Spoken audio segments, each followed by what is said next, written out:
সোনার চেয়েও বেশি দাম পাখির একটি পালকের। সুদর্শন এই পাখিটি তার চমৎকার গানের গলা দিয়ে পথচারীদের মুগ্ধ করত। সম্প্রতি এক নিলামে প্রায় ৩৫ লাখ টাকায় বিক্রি হয়েছে এর একটি পালক। কেন এত চড়া দামে বিক্রি হলো পাখিটির পালক, এমনটাই ভাবছেন সবাই। পাখি প্রকৃতির একটি গুরুত্বপূর্ণ অনুষঙ্গ।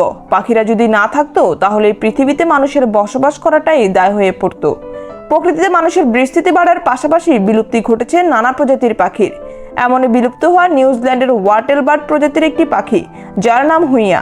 পাখি ছাড়া আমাদের প্রকৃতি কল্পনা করা যায় না। প্রকৃতিতে পাখির অবদান অনেক বেশি, যদিও অনেক প্রজাতির পাখি এখনো বিলুপ্তির পথে রয়েছে।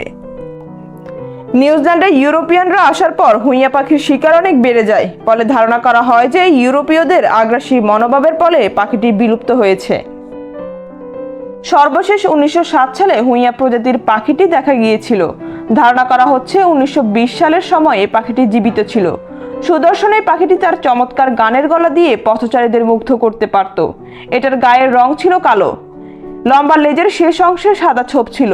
দি গার্ডেনের প্রতিবেদন অনুযায়ী নিউজিল্যান্ডের একটি নিলামে হুইয়া পাখির একটি পালক বিক্রি হয়েছে 28,000-এর বেশি মার্কিন ডলারে। বাংলাদেশি মুদ্রায় এটি হবে 35 লাখ টাকা। নিলামে এখন পর্যন্ত যত পালক বিক্রি হয়েছে তার মধ্যে এটি সবথেকে দামি পালক হিসেবে বিবেচনা করা হচ্ছে। বিক্রি হওয়া এ পাখির পালকের ওজন ছিল মাত্র 9 গ্রাম। প্রতি গ্রাম স্বর্ণের দাম 127 মার্কিন ডলার।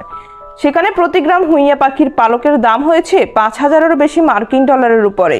এ কারণে বলা যায় যে স্বর্ণের থেকেও বেশি দামে বিক্রি হয়েছে পাখিটির পালক। ধর্মীয় বিশ্বাস অনুযায়ী হুইয়া পাখির পালকের বেশ কদর ছিল। নিউজিল্যান্ডের অনেকে এ পাখিকে পবিত্র হিসেবে বিবেচনা করে। গোত্রপ্রধান ও মর্যাদাবান ব্যক্তিরা এ পাখির পালক পরিধান করতে পারতেন।